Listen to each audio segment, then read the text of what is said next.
இனி வீட்லயே பானிபூரி செய்யலாம் எல்லாரும். ஆச்சி பானிபூரி கிட். ரமேஷ், இப்ப யாரெல்லாம் மாநிலங்களவை உறுப்பினராக வாய்ப்பு இருக்கிறது? திமுகக்கு 4 இடங்கள், அதிமுக 1, மற்றொரு கட்சி வேற யாருக்கு மாநிலங்களவை உறுப்பினர் பதவி கொடுக்கப்பட வாய்ப்பு இருக்கிறது? யாருடைய பேரெல்லாம் பரிசீலனையில் இருக்கிறது? திமுக வட்டாரங்கள்ல நம்ம பேசும்போது என்ன சொல்றாங்கன்னா, வில்சனுடைய பங்களிப்பு குறிப்பாக நாடாளுமன்றத்திலும் சரி நீதிமன்றத்திலும் சிறப்பாக இருக்கும். வில்சனுக்கு திருப்பி ஒரு சீட்டு கொடுத்துட போறாங்க. அதே போல அப்துல்லா அவர் சட்டமன்றத்திற்கு விரும்புகிறார். தமிழக சட்டமன்றத்தில் அவர் எம்எல்ஏவாக அடுத்த ஆண்டு நடைபெறக்கூடிய எம்எல்ஏ சீட்டுக்கு ஏற்பதற்கு அவர் இருக்கிறதுனால அவருக்கு பதில் வேற ஒருவருக்கு இளைஞருக்கு கொடுக்கப்படும் என்று தெரிகிறது. அதே போல தொழிலாளர் எல்சிஎஃப்னு ஒரு கோட்டா இருக்கு திமுகவில். அதாவது பாத்தீங்கன்னா எப்பயுமே லேபர் யூனியனுக்கு ஒரு கோட்டா அதை எல்பிஎஃப் சண்முகத்துக்கு கொடுத்திருக்காங்க. கடந்த காலத்திலையும் அதே மாதிரிதான் இருந்தாங்க. அந்த அடிப்படையில் கொடுத்திருக்காங்க. அவருக்கு மீண்டும் கொடுப்பார்கள் என்று தெரிகிறது. ஆனால் வயது அவருக்கு மூப்பு அறிந்து விட்டது. எனவே அதை திமுக தலைவர் தான் டிசைட் பண்ணுவார்னு சொல்லப்படுகிறது. அண்மையில் வைகோ ஒரு செய்தியாளர் சந்திப்பில் மீண்டும் எனக்கு பார்லிமெண்ட் போகிறதுக்கு விருப்பம் என்று, ஏன்னா அவர் இருந்த இந்த 6 ஆண்டு காலத்துல 2 ஆண்டு காலம் கொரோனா காலமாக போய்விட்டது. அவருடைய சிறப்பாக செயல்பட முடியவில்லை. அவருக்கு பைபாஸ் சர்ஜரி பண்ணாங்க. அதனால பார்லிமெண்ட்ல சிறப்பாக செயல்பட முடியவில்லை. பார்லிமெண்ட் டைகர் என்று அழைக்கக்கூடிய வைகோவிற்கு ஒரு இடம் வேண்டும் என்று சொல்கிறார்கள். ஆனால் திமுக 2024 மக்களவை தேர்தலின் போது ஒரு ஒப்பந்தத்தை கையெழுத்து போட்டார்கள். அது மக்கள் நீதி மையத்திற்கு ஒரு ராஜ்யசபா சீட்டு தருவது என உறுதி செய்யப்பட்டது. அதன்படி அவருக்கு கொடுக்கிறார்கள்.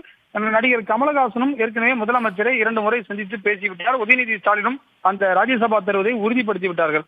இந்த நிலையில்தான் இந்த ஒரு இடம் யாருக்கு என்பென்ற ஒரு கேள்வி வந்திருக்கிறது. ஒரு 34 எம்எல்ஏக்களுக்கு ஒரு ராஜ்யசபா.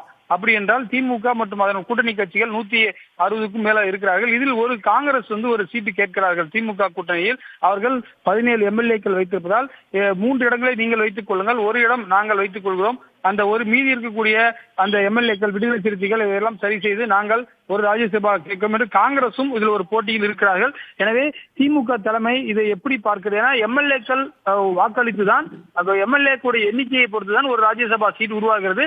தமிழகத்திற்கு என்று 18 சீட் இருக்குது.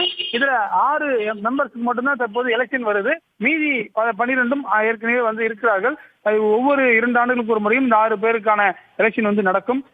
அந்த அடிப்படையில் தான் தற்போது இந்த 6 வேகன்சி தமிழ்நாட்டில் வருது. இப்ப இருக்கக்கூடிய எம்எல்ஏக்கள் எண்ணிக்கையை வைத்து பார்க்கும் பொழுது அதிமுகவிற்கு 2 இடங்களும் திமுகவிற்கு 4 இடங்களும் கிடைப்பதற்கு உறுதியாக இருக்கிறது. எனவே இந்த 4இல் ஒரு புதியவருக்கு, இளைஞருக்கு ஒருவருக்கு வாய்ப்பு கொடுக்கிறது திமுக திட்டமிட்டிருக்கிறது. ஒன்று கமலஹாசன், ஒன்று வில்சன். மற்றொரு இடம் யாருக்கு என்ற ஒரு கேள்வி எழுந்திருக்கிறது.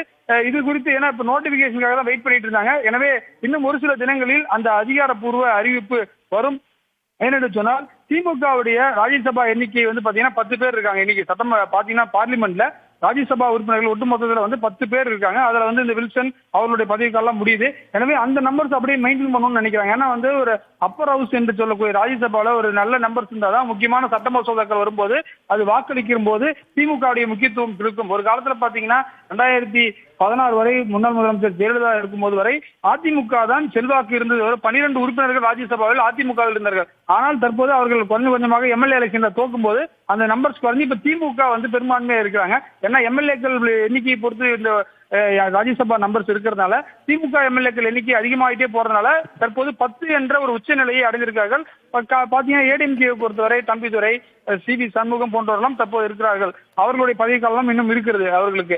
ஆனால் இந்த numbers DMK double digit number 10 number maintain பண்ணா பாத்தீங்கன்னா மக்களவையில 22 உறுப்பினர்களை கொண்ட 4வது 5வது பெரிய கட்சியாக இருக்கிறது. ஏற்கனவே கடந்த வருஷம் பாத்தீங்கன்னா 2019 3வது பெரிய கட்சி இருந்தது. ஆனால் இந்த முறை பாத்தீங்கன்னா சமாஜ்வாதி கட்சி அதிக எண்ணிக்கை பெற்றார்கள். திரிணாமுல் காங்கிரஸ் எல்லாம் முன்னாடி போனதுனால 5வது பெரிய கட்சியாக தேசிய அளவில் மக்களவையில் இருக்கிறது.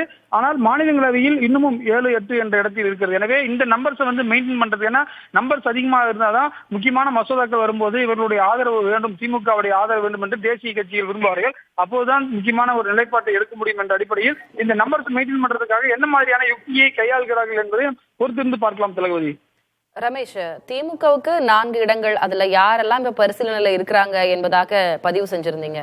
அதிமுக பொறுத்த வரைக்கும் அதற்கு 2 இடங்கள் அப்படிங்கும் போது, ஒன்று அதிமுக, இன்னொன்று தேமுதிகவுக்கு இந்த முறை ராஜ்யசபா எம்பி சீட் கொடுப்பதாக ஒரு வாக்குறுதி முன்பாக பேசப்பட்டிருந்தது. அதற்கான வாய்ப்பு இருக்கிறதா? அதிமுகவுடைய நிலைப்பாடு என்னவாக இருக்கும்? அதிமுக பொதுச் செயலாளர் தான் இதற்கான இறுதி முடிவை எடுப்பார். ஆனால் அதிமுக பொதுச் செயலாளர் எடப்பாடி பழனிசாமி ஒரு பேட்டி அளிக்கும் போது நாங்கள் ஒப்பந்தம் எதுவும் செய்யவில்லை என்று வெளிப்படையாக சொன்னார். ஆனால் பிரேமலதா விஜயகாந்த் நாங்கள் ஒப்பந்தம் போட்டோம் என்று சொல்கிறார்கள். எனவே அது இரண்டு கட்சிகளுக்கு இடைப்பட்ட தனிப்பட்ட விவகாரம். ஏனென்று சொன்னால் கடந்த முறை ஒரு ராஜ்யசபா சீட்டை அதிமுக ஜி.கே. வாசனுக்கு கொடுத்தது. தமிழ் மாநில காங்கிரஸ் தலைவர் ஜி.கே. வாசனுக்கு கொடுத்தது.